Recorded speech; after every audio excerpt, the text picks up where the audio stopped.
আসসালামু আলাইকুম।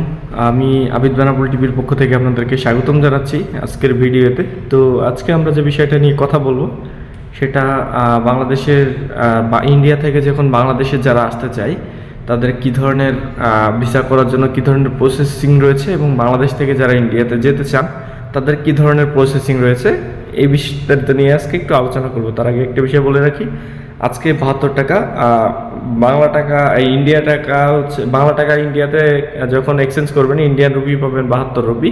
তো এটাই কিন্তু এক্সচেঞ্জ রেট। তো আজকে আমরা যে বিষয়টি নিয়ে সব থেকে গুরুত্বপূর্ণভাবে আলোচনা করতে চেয়েছি সেটা হচ্ছে ইন্ডিয়া থেকে বাংলাদেশে আসার যে সিস্টেমটা আর কি।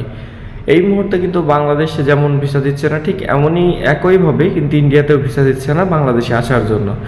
তো এই মুহূর্তে যারা অনেকে আছে ইন্ডিয়াতে, যারা হচ্ছে বাংলাদেশে আসতে যাচ্ছে, তাদেরও কিন্তু সেম টু সেম পলিসি বা সেম টু সেম সিস্টেম। অর্থাৎ আপনি ইন্ডিয়া থেকে কিন্তু বাংলাদেশে আসার ক্ষেত্রে এই ধরনের প্রবলেম ফেস করবেন, বাংলাদেশ থেকে যাওয়ার জন্য যে ধরনের প্রবলেম তারা ফেস করতেছে। সো এই ধরনের প্রবলেম আপনাদেরও ফেস করতে হবে। আপনাদেরও আমরা যতদূর জানি যে আপনাদেরও ভিসাটা বন্ধ আছে, অর্থাৎ বাংলাদেশে আসার যে ভিসাটা বন্ধ আছে। তো আপনারা চাইলেও কিন্তু ইমার্জেন্সিভাবে বাংলাদেশে আসতে পারছেন না।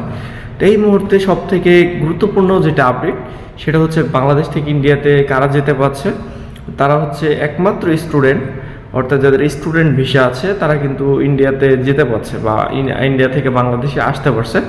অর্থাৎ তারা স্টুডেন্ট, তাদের প্রতিনিয়ত যে ভিসার রিনিউ সিস্টেমটা ট্যুরিস্ট বা মেডিকেল ভিসার যে রিনিউ সিস্টেম তার থেকে পুরোপুরিভাবে ডিফারেন্ট।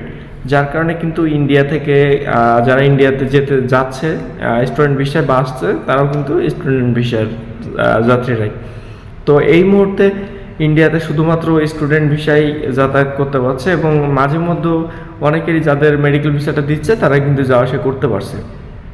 বা অনেকে বলতেছেন যে ভাই, যে ট্যুরিস্ট ভিসাটা কবে থেকে চালু হবে, ট্যুরিস্ট ভিসাটা এক্স্যাক্টলি কবে থেকে চালু হবে এই বিষয়টা নিয়ে কোনো ধরনের আপডেট আমাদের কাছে এখনও পর্যন্ত এই মুহূর্তে আমাদের হাতে এসে পৌঁছায়নি, যার কারণে আমরা আপডেটটা দিতে পারছি না। সবাই ভালো থাকবেন, সুস্থ থাকবেন। চ্যানেল নতুন হলে অবশ্যই চ্যানেলটিকে সাবস্ক্রাইব করে দিবেন।